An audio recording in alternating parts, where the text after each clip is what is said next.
thought this might be the easiest way to kind of address those questions. There are actually several different data tables. I don't know if there's one in particular we're struggling with, so we'll just kind of run through each of them really quickly. So looking here, we have data table 1. And so what they are asking for here, and I actually can't type in because they know I'm not really a student, so I'm gonna write in instead using just some stuff I have. So they're asking here, you're just gonna put molecular or ionic. And you're gonna do that based on what kind of elements you have there. So for example, with this one, B2O3, that's boron and oxygen together. So since they're both nonmetals, if you locate them on the periodic table, you'll see they're both nonmetals. So when a nonmetal bonds to a nonmetal, we can assume that it is a molecular compound. And what that means is that it's held together by covalent bonds. And so two nonmetals, when they bond together, bond in a way where they share electrons to have a full valence shell, and so they are molecularly covalent bonded compounds, as opposed to, let's drop down here to number 16, which you don't even have to do, as you saw in the instructions. We have copper and fluorine. You find them on the periodic table, and you're going to see that copper is a metal. And when we have a metal bonded with a nonmetal, sharing isn't very likely due to the nature of those elements. They're more likely to actually give or take electrons. And so we would expect this to be an ionic bond instead. So ionic, compound. Ionic compound, and you could just write ionic, or a molecular compound. And then over here, we're going to apply those naming rules. And the reason you have to identify whether it's molecular or ionic first is the rules are a little bit different on how you apply those. So here for this molecular one, I would name it diboron trioxide. Applying those rules that you read about during the lab about the subscript identifying the number here, the subscript, this prefix here identifying this subscript, the tri, and then how this is the root of the nonmetal, and then the ide. Whereas down here, when I would go to name this copper fluoride, its name would actually be, let's see if I can do this with a copper 2. I would need a Roman numeral on that one because it's one of those weird transition metals that can have multiple ionic charges. So copper 2 fluoride. I always spell fluoride wrong. Copper 2 fluoride. So that's what we're looking for in data table 1. Sorry. We're going on to data table 2. So in data table 2, instead they've given you the compound name, and we're going to identify the same thing we did last time. Is it a molecular or ionic? And then we're going to write its formula. So let's do a couple of those. So let's start down here, because that way I'll leave some more for you to do. Calcium oxide. So calcium on the periodic table, you might want to locate it, you'll see is a metal, and then oxygen is a nonmetal. So when we have a metal and a nonmetal, that's going to be ionic. So when I go to do its chemical formula, I want to consider what kind of charge does calcium have. It takes on a +2 charge. What kind of charge does oxygen have, and how many of each would I need to make it neutral? And you'll see that this +2 would be canceled out by this -2, so it would be a 1-to-1 ratio. So my formula would just be calcium oxide right there. No subscripts, 1-to-1 ratio.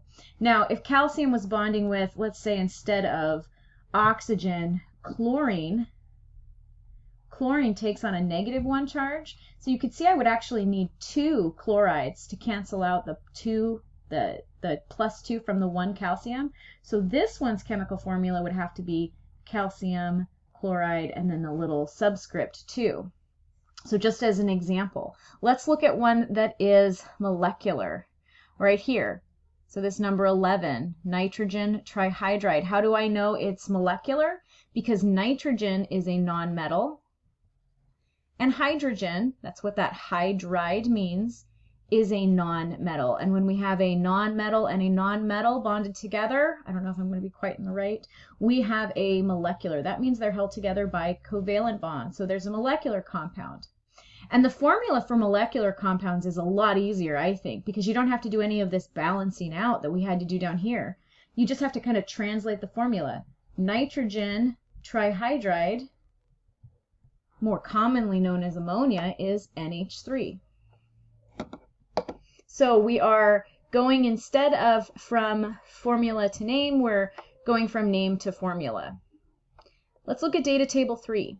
Data table 3 asks us to name some things. Some of them are polyatomic ions, and there's no naming system for that. You just have to kind of look them up, look at the tables. It provided you the polyatomic ion table in exercise 1.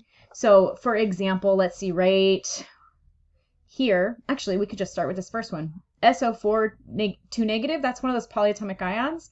There's not a particular system of like, it's not sulfur tetrafluoroxide, for example. It's called sulfate, and you'll probably see it in your index cards that you created.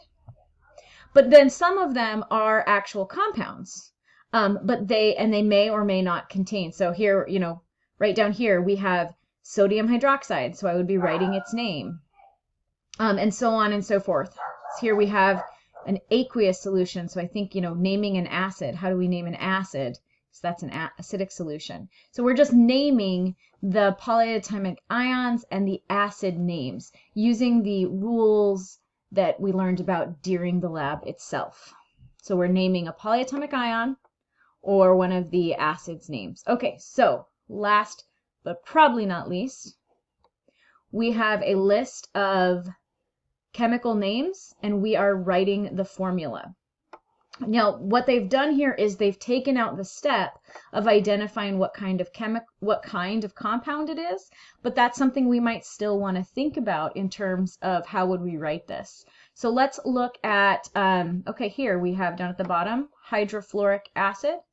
And you went over in the reading the naming of acids. So if it's not dissolved in water, we would call it hydrogen fluoride, but since it's hydrofluoric acid, we change that "ide" to "ic." So this looks like hydrogen fluoride, hydrogen with an F, and then it's AQ to identify it's dissolved in water. Let's look at another one, ammonium ion. This is just one of the polyatomic ions. So I'm just writing out its formula. The ammonium ion is NH4+.